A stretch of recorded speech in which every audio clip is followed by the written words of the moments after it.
상쾌한 아침 원주에서 출발합니다.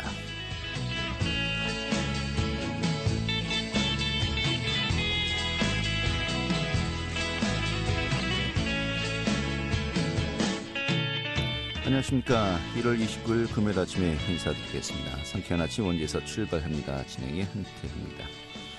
자, 오늘도 전국 곳곳에 한파특보가 발효 중이죠. 원주 지역의 아침 기온 영하 12도까지 떨어졌습니다. 또 여기 바람까지 더해지면서요. 실제 체감온도 영하 20도 안팎까지 떨어졌습니다. 바람도 강하게 불고 있습니다. 하지만 이 바람 또 오후부터 서서히 약해지겠고요. 오늘 낮에도 영하권에 머물겠습니다. 영하 5도에 머물면서요. 영하권 추위 계속되겠는데, 자, 이번 추위 오래 가지 않고 내일 낮부터 서서히 풀리겠다고 합니다. 좀 계획 있으신 분들 참고하셔야겠습니다. 자, 오늘 준비한 소식 살펴보도록 하죠.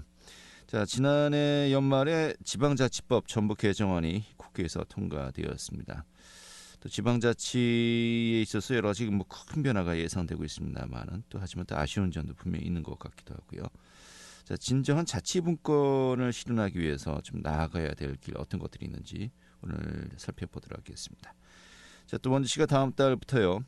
이 평생 건강관리 서비스, 어르신 심리정서 지원 등 이 지역사회 서비스 투자 사업의 신규 이용자들을 모집합니다. 그 내용 전해드리겠고요. 또 지역 내 문화계 소식도 살펴보도록 하겠습니다. 1월 29일 금요일 상쾌한 아침 원주에서 출발하겠습니다.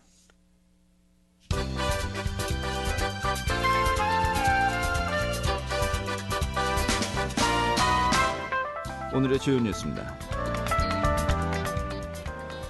강원도의 자체 긴급재난지원금 전 도민 지급 검토를 위한 강원도 비상경제대책 확대회의가 내달 3일 개최됩니다. 도는 이번 회의를 통해서 도는 지역경기 회복 및 경제 활력을 위해야 한 주요 대책 및 현안들을 논의할 예정이라고 밝혔습니다. 특히 이날 논의되는 주요 안건은 도 자체 긴급재난지원금 지급 여부로 면밀한 검토를 거쳐서 최종 논의 후에 결정하겠다고 전했습니다. 강원도 내 특배 노동자들이 오늘부터 총파업에 들어갑니다. 어제 민노총 강원지역본부 서비스연맹은 오늘부터 전국 특배 노조가 무기한 총파업에 돌입한다고 밝혔습니다. 이 도내에서 노조원 약 200명가량이 파업에 참여할 것으로 보고 있습니다. 이 3월 개학을 앞두고 유치원생과 초등학교 1, 2학년 학생들은 거리두기 2단계 적용 대상에서 제외되면서 신학기에 매일 등교가 가능할 것으로 보입니다. 교육부는 어제 학사 및 교육과정 운영 지원 방안을 발표하고 신학기 등교 확대 방안을 내놓았습니다. 이에 따라서 거리두기 2단계 지역의 경우 초등학교나 3학년에서 6학년 학생만 해당 밀집도를 준수하고 유치원과 초등학교 1, 2학년은 기초학력 등을 감안해서 상시 등교를 실시한다고 밝혔습니다. 오늘의 주요 뉴스였습니다.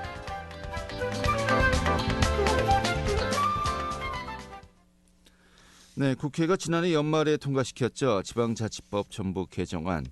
우리나라 지방자치 역사에 또 큰 전환점이 되리라 생각합니다. 하지만 일반 시민들, 도민들은 이게 좀 어떤 의미인지 또 어떤 내용들을 담고 있는지 좀 잘 모르는 경우도 많이 있는 것 같습니다. 또 그 성과와 과제 또 한계에 대해서도 여러 가지 또 많은 의견차도 있는 것 같기도 하고요. 자, 법과 제도적 기반이 마련된 시대에 진정한 또 자치분권 우리가 또 어떻게 고민해야 될지 오늘 또 들어보도록 하겠습니다. 더불어민주당의 원주시 곽희운 의원 연결하겠습니다. 의원님. 네, 안녕하세요. 곽희운 의원입니다. 네, 반갑습니다. 네, 반갑습니다. 최근에 저희가 그 보도를 보니까요. 네. 자치분권 기대해 챌린지 여기 좀 참여하셨더라고요. 네네. 이게 어떤 행사입니까?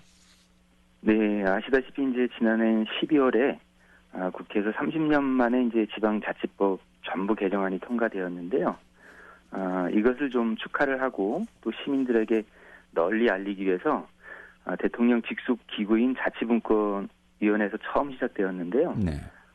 풀뿌리 민주주의가 시작되었다는 것을 널리 또 시민들에게 알리고 또 자치 권한이 자치단체나 의회에 주어졌을 때 자치를 실현하기 위해서 무엇을 준비하고 또 어떤 것을 고민해야 될지를 그렇게 되새겨보자는 그런 의미를 담고 있습니다. 예.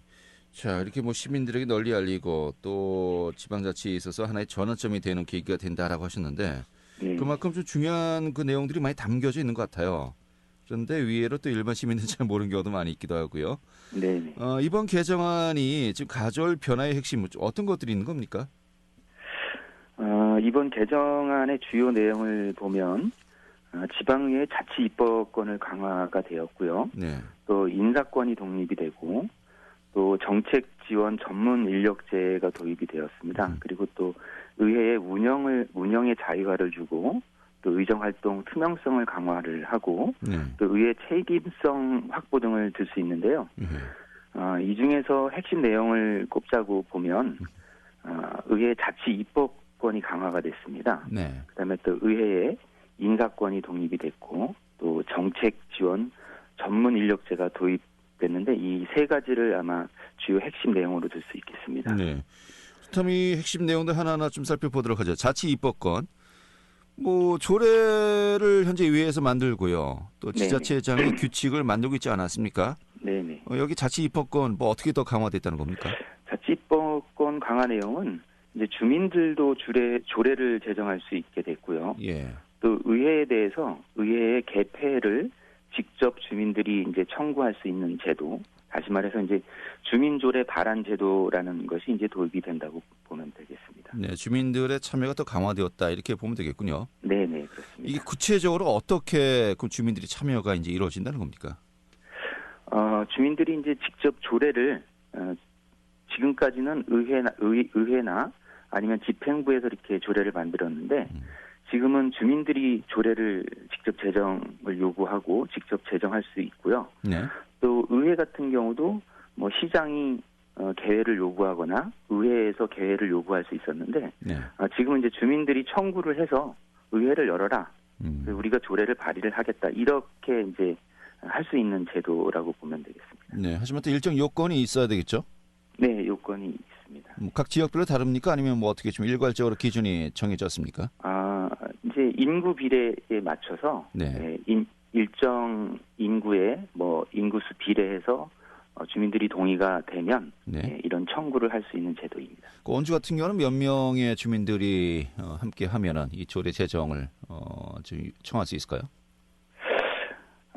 그 부분이 제가 예. 정확하게 지금 기억을 못 하고 있는데 아마 한 3분의 1 정도. 3분의 1 정도? 예, 그렇게 기억을 하고 있습니다. 10만 명 이상 돼야 된다는 건데 네네. 만만치 않겠는데요? 알겠습니다. 또 중요한 사안이면은 또 그 정도 또 시민들 모일 수가 있겠죠. 그러면은 인사권이 또 강화되었다고 했습니다. 뭐 어떤 인사권 또 내용인 내용은, 건가요? 예. 네. 이제 의회에 근무하는 직원들의 인사권도 이제 시장한테 있었습니다. 네. 그러다 보니까 이제 의회에 근무하는 직원들도 뭐 진급이나 발령 등의 이유로 자치단체장 눈치를 보게 되어서 뭐 집행부에 대한 견제가 제대로 이루어지지 못했었는데 네. 이번에 이제 인사권이 이제 의회에 독립이 되면 의회 직원들은 의장이 이제 인사권을 행사하게 되겠습니다. 네. 뭐 진급이라든지 전보라든지 이런 것까지 다 이제 그 의장이 관할하에 있게 된다 이렇게 봐야 되는 건가요? 네, 그렇습니다. 근데 이게 그러면은 원래 그 시 관할 그 직원과 의회 또 관할 직원과 이게 완전히 또 분리가 되는 건가요? 어떻게 되는 겁니까? 네, 완전 분리가 되고요. 네. 이제 인사교류는 뭐 기초의회는 기초의회끼리, 광역의회는 광역의회끼리 이렇게 인사가 교류가 되고 발령이 네. 가능하다고 보면 되겠습니다. 뭐 기본적인 인사 교류는 있겠습니다만 큰 틀에서는 의회 직원 또 시 직원 이렇게 좀 분리가 된다 이렇게 봐야 되겠군요. 네, 분리가 되니까 예. 아무래도 이제 집행부 단체장의 눈치를 안 보게 되겠죠, 직원들이. 알겠습니다. 네. 근데 이제 인원수가 굉장히 적지 않습니까? 의회 내에서는. 이게 네네. 또 승진 적치라든지 인사에 어느 정도 그 좀 변동 폭이랄지 이건 좀 상당히 좀 제한이 있겠군요. 제한이 있을 수 있다고 볼 수 있습니다. 이제 그래도 아마 이제 전문적으로 예. 한 가지 일에 계속 일을 할 수 있다는 그런 장점도 있다고 보여집니다. 알겠습니다. 자, 그리고 전문 인력의 보강인데 이건 뭐 정말 네. 오래전부터 계속해서 뭐 도의회도 그렇고 시의회에서도 이야기한 것 같습니다. 이제 한마디로 국회의원들의 보좌관 제도 아니겠습니까? 네. 거기에 준하는 그 인력을 좀 보강해달라라는 것이었는데 뭐 국회의원만큼은 아닌 것 같기도 하고요. 좀 전반적으로 어떻게 좀 세부 내용이 정리가 된 거죠? 지금 아시다시피 국회의원들은 8명의 전문 보좌관들이 이제 여러 분야의 업무를 보좌하고 있는데요. 네. 지방의회 의원들은 이제 보좌관이 있는 게 아니고 상임위별로 이렇게 전문위원들이 있습니다. 원주시 예를 들면 입법 보좌관이 1명 있고 네. 그 3개의 상임위에 7명의 전문위원들이 있는데요. 의원 1명당 한 0.3명의 보좌관이 있는 셈입니다. 네. 그래서 이 인원 가지고는 뭐 입법에 대한 전문적인 조언이나 충분한 보좌를 하기가 어려운 상황입니다. 그래서 이를 보완하고자 하는 것이 정책 지원 전문 인력 제도라고 보면 되겠습니다. 네, 현재 보좌관 제도 있긴 합니다만은 좀 더 현실적인 또 지원이 이루어질 수 있도록 더 확대할 수 있다 이렇게 좀 변동이 있었다라고 보면 되겠군요. 네네. 예, 한산대 0.3명이면은 뭐 짤 수도 없고요, 사람을.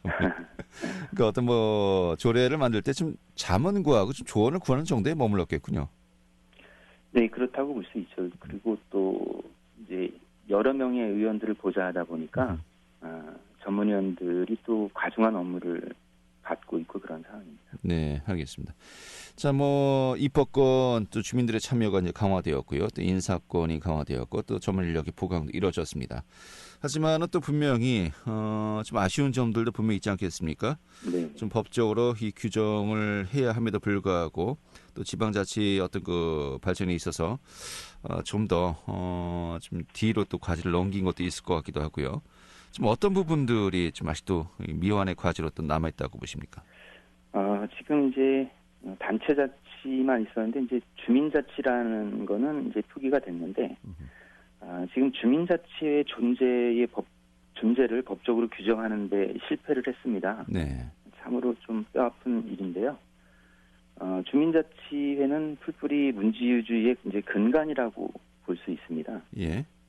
근데 이제 우리가 지금은 이제 대의민주주의를 채택해서 그 지역의 대표 지역위원을 뽑아서 이렇게 주민 의견을 대변하고 있지 않습니까? 그런데 이제 원주 시민이 36만 명인데 네. 11명의 지역구 시의원이 있습니다. 네. 이렇게 보면 이제 의원 1명당 한 2만 명 정도의 시민의 의견을 대변하고 있는 셈인데 과연 그 세세하고 그 촘촘하게 대변할 수 있을까라는 의구심이 듭니다. 그래서 그런 의미에서 이제 대의 민주주의와 직접 민주주의의 중간 형태인 그 주민자치회를 만들고자 했던 거거든요. 예. 근데 이제 이 부분이 지방자치법 개정안에 좀 빠졌던 것들이 참 아쉬운 부분입니다. 예, 알겠습니다. 이런 부분들 뭐 언젠가 또 다시 한번 논의할 기회가 있겠죠. 네. 그럼 이제 그 개정된 이 법안 지금 현재 시행이 되고 있는 겁니까? 이게 어떻게 또 일정이 잡혀 있나요? 지금 일정은 22년부터 시행하는 거로 이렇게 22년 내년부터군요. 네. 예. 네, 내년부터. 그러면 이제 올해 좀 준비를 많이 해야겠네요. 네네. 어떤 준비들 또 작업이 필요할까요? 가장 시급한 것은 이제 자치 입법권이 보장돼야 된다고 생각을 합니다. 네. 지금 이제 헌법이나 지방자치법에서는 그 자치단체의 조례는 법령의 범위 내에서만 규정할 수 있게 돼 있거든요. 그렇다 보니까 여전히 이제 지방자치단체의 조례 입법권을 제약하고 있습니다. 네. 그러다 보니까 이제 지역 현실에 맞는 조례 제정이 불가능하고 또 지역 특성이나 자치 입법권의 지인을 법령의 하위 개념이 아닌 그래서 법률의 지위로 향상시켜서 그런 조례가 지역의 다양성과 주민들의 요구를 반영할 수 있는 그런 자치 법률이 만들어져야 된다고 생각을 합니다. 취지는 충분히 이제 알겠습니다만 이거 헌법 개정 사안 같은데요? 참 어려운 부분이죠. 예. 알겠습니다. 향후에 좀 개헌론이 좀 활성화될 때 이 부분도 함께 또 고민을 해야 될 것 같네요. 알겠습니다. 자, 아무튼 지금 준비 작업을 거치고 내년 6월에 이제 또 지방선거 있지 않습니까? 네. 실질적으로 내년에 새롭게 구성되는 시의회에서 지금 이 부분들이 논의가 되고 또 적용이 되겠군요. 아마도 올해부터 준비를 해서 예. 저희가 이제 지방으로 이제 권한이 이양됐을 때 네. 어떻게 할 것인가라는 그런 연구를 많이 좀 올해 하고 내년에 해야 될 것 같습니다. 알겠습니다. 자, 이렇게 정리하겠습니다. 고맙습니다. 네, 감사합니다. 네, 더불어민주당의 곽희훈 원주시 의원이었습니다.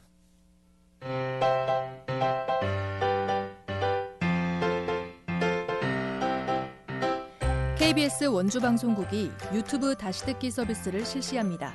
매일 아침 강원 영서남부권의 뉴스와 정보를 전해드리는 상쾌한 아침 원주에서 출발합니다는 KBS 원주라디오 유튜브 채널을 통해 다시 들을 수 있습니다.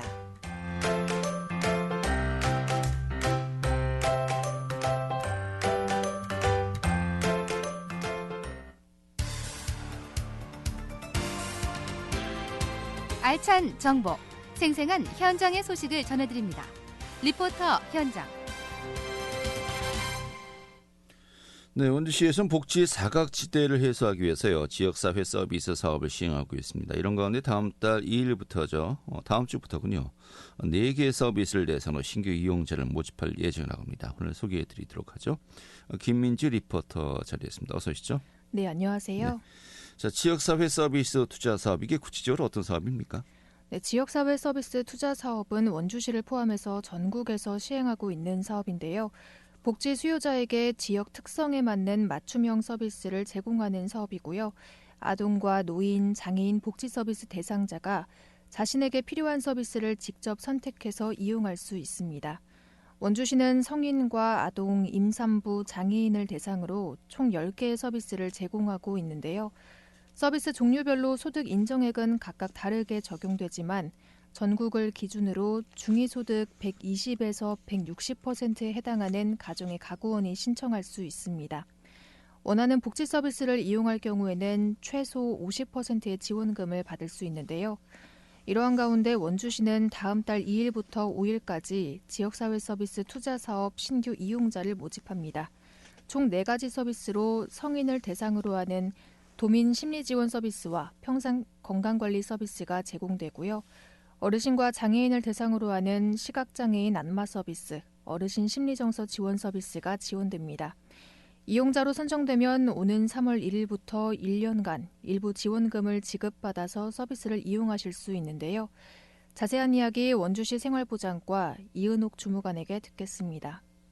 원주시에서는 시민분들의 다양한 복지 욕구를 충족하고자 지역사회 서비스 투자 사업을 운영하고 있으며 오는 2월 2일부터 5일까지 성인분들을 대상으로 하는 서비스를 모집하고자 합니다. 이번에 모집하는 서비스는 만 18세 이상 성인분들에게 맞춤형 운동을 제공하는 평생건강관리 서비스와 전문적 심리상담 서비스를 제공하는 강원 행복한 도민 심리지원 서비스입니다. 그리고 만 60세 이상 어르신 또는 지체 뇌병변 장애인 분들에게 전신 안마를 제공하는 시각장애인 안마 서비스와 만 65세 이상 어르신들께 심리상담, 다양한 활동 프로그램 등을 제공하는 어르신 심리정서 지원 서비스입니다. 기준 중위소득 140% 이하이시면 신청 가능하시며 신청 기간 내 주민등록상 주소지 행정복지센터에서 신청하시면 됩니다. 네. 자, 이렇게 장애인과 어르신들을 대상으로 4개 서비스를 다음 주부터 모집하는 거겠고요. 또 그 밖에도 임산부, 또 아동들을 위한 복지 서비스도 진행이 되고 있죠. 네, 임산부를 대상으로 하는 출산 지원 서비스, 그리고 장애인을 대상으로 하는 보조기기 렌탈 서비스는 상시 모집하고 있습니다. 임산부와 장애인을 대상으로 하는 서비스는 소득 기준과 상관없이 누구나 신청이 가능합니다. 또 원주시는 지난 11일부터 14일까지 아동청소년 심리지원과 관련한 서비스 이용자를 모집했는데요. 아동청소년과 관련한 4개 서비스에 상반기와 하반기 나누어서 신청을 받고 있습니다. 최근 아동청소년 심리지원의 필요성이 커지면서 학부모와 학생들의 관심도 증가하고 있는데요.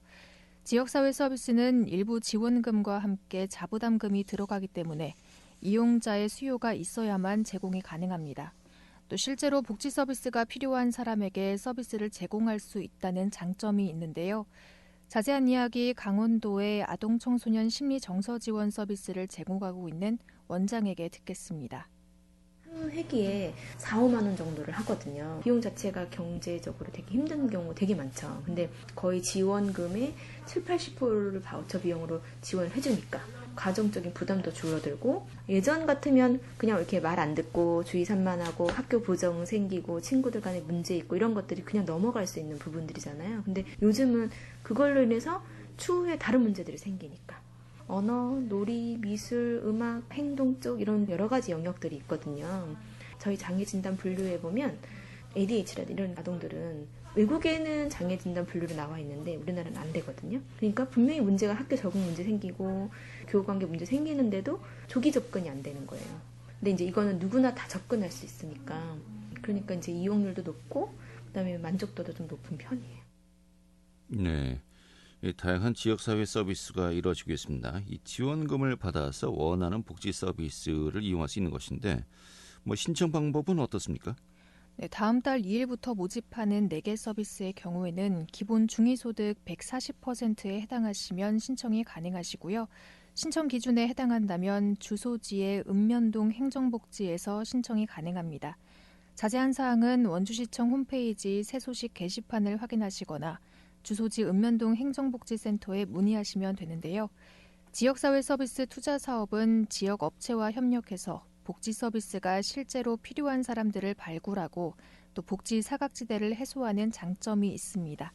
이번 기회에 한번 신청해 보시는 것도 좋겠습니다. 예, 또 사회가 다양화되고요. 또 지역사회가 이렇게 좀 더 광범해지면서 정말 많은 그 복지 서비스 수요가 늘고 있지 않습니까? 또 여기 발맞추어서 또 지자체 차원에서도 맞춤형 서비스가 이루어지고 있는데 본인이 또 해당됨에도 불구하고 미처 신청하지 못하는 경우도 많이 있는 것 같습니다. 좀 꼼꼼하게 살펴보시고요.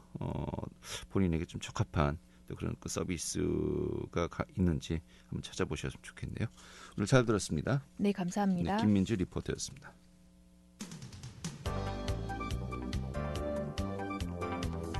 생생한 현장, 유익한 생활 정보를 전해드리겠습니다. KBS 원주라디오 상쾌한 아침 원주에서 출발합니다를 함께하고 있습니다. 네, 지금 시각이 8시 52분이고요. KBS 원주방송국의 상쾌한 아침 원주에서 출발합니다. 함께하고 계십니다. 자, 지역의 문화기 소식 살펴보도록 하죠. 강원일보 문화부의 이현정 기자 연결하겠습니다. 해보세요. 안녕하세요. 네, 반갑습니다. 자, 강원도를 대표하는 클래식 음악 축제죠. 대관령 겨울 음악제. 다음 주부터 항상 또 온라인 그 행사만 좀 전해주다가 오늘 또 새롭네요. 오프라인으로 열린다는 반가운 소식이 있군요. 네, 이 강원도가 주최하고 강원문화재단이 주관하는 대관령 겨울음악제가 다음 달 5일부터 7일까지 평창 알펜시아 콘서트홀에서 열립니다. 코로나19 여파로 예년보다는 축소된 규모로 3회 치러지지만 이 성악과 실내악, 오케스트라 협연 등으로 다채롭게 진행이 되는데요. 다음 달 5일 개막 공연에는 도 출신 세계적인 소프라노 임선혜 씨와 또 한국인으로서 첫 파가니니 바이올린 콩쿠르에서 우승한 바이올리니스트 양인모, 또 앙상블 블랭크의 멤버인 첼리스트 이호찬 씨, 또 피아니스트 박상욱 등이 공연을 합니다. 이튿날인 6일에는 이 국내 대표 실내악단인 노브스 콰르텟이 국내 무대에서는 좀처럼 듣기 힘든 야나체크, 브람스 등의 서정적인 레퍼토리를 선보이는데요. 코로나19 여파로 개최 여부에 관심이 쏠렸지만 이 안전과 방역을 최우선으로 두고 좌석을 2칸 띄운 채로 열기로 했다고 합니다. 네, 알겠습니다. 세계적인 음악가들이 또 많이 참여하는데 또 이번 콘서트의 음악제 예술감도 이 손여름 씨, 원주 출신의 또 손여름 씨가 맡았고 또 원주 출신의 첼로 신동이죠. 한재민 군도 또 참여하는군요. 네, 원주 출신이자 만 14살의 첼리스트 한재민이 협연자로 나서서 눈길을 끌고 있습니다. 이 한재민 군은 지난 15회 평창 대관령 음악제 음악학교 협주곡 콩쿠르에서도 우승한 강원 미래인재입니다. 이번 음악제 폐막 공연에서 공연을 하게 되는데요. 토스카니니 콩쿠르의 2017년 우승자인 차웅 지휘자가 이끄는 오케스트라 앙상블 더 브릿지, 또 바이올리니스트 성경주, 또 대관령 음악제를 대표하는 평창 페스티벌 오케스트라 플루트 수석인 조성현과 함께하고요. 또 이 폐막 공연은 2021년 평창 평화포럼의 시작을 함께하는 행사로 준비가 돼서 전 세계에 평화적인 음악 메시지를 전달할 예정입니다. 이번 음악제는 최근 티켓 판매를 시작했고 또 오프라인으로도 치러지기는 하지만 유튜브 채널로도 함께 볼 수 있습니다. 손여름 예술감독은 이번 음악제가 웃을 일 없는 일상의 나라든 작고 따스한 초대로 큰 울림을 선사할 것이라면서 지난해 여름 음악제의 성공적인 개최를 발판 삼아서 이번 겨울 음악제도 감동 있는 음악제의 모범 사례로 남기를 기대한다고 했습니다. 네, 알겠습니다. 자, 또 이번에 원주 시립합창단 소식을 살펴보죠. 유튜브 채널을 통해서 재미있는 콘텐츠를 또 내보낸다고요. 네, 원주시립합창단이 최근 유튜브 채널에 원주시립합창단 알고 싶니를 제목으로 한 영상 게재를 시작해서 호응을 얻고 있는데요. 첫 영상은 정남규 상임 지휘자 편으로 이 후배 음악가들을 위한 조언부터 합창에 대한 정지휘자의 생각까지 다양한 내용이 소개가 됐습니다. 시립합창단은 추후 합창단을 구성하고 있는 반주자와 단원, 또 사무국 직원 개개인을 들여다볼 수 있는 형식의 콘텐츠를 정기적으로 업로드할 예정인데요. 특히 시청자들이 영상에 댓글을 달면 구성원 본인이 직접 답을 다는 방식으로 소통을 이어갈 계획이라고 합니다.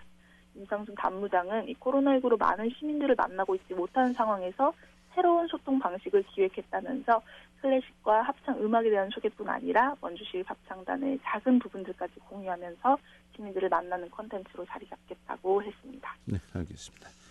자, 마지막으로 원주 성황림 소식 좀 살펴볼까요? 원주 성황림이 문화체육관광부 지역특화 관광 콘텐츠에 선정되었다는 소식이 있는데 이게 어떤 내용입니까? 네, 이 원주와 횡성, 강릉, 정선의 관광 자원이 문화체육관광부가 지정하는 지역특화 관광 콘텐츠로 선정이 된 건데요.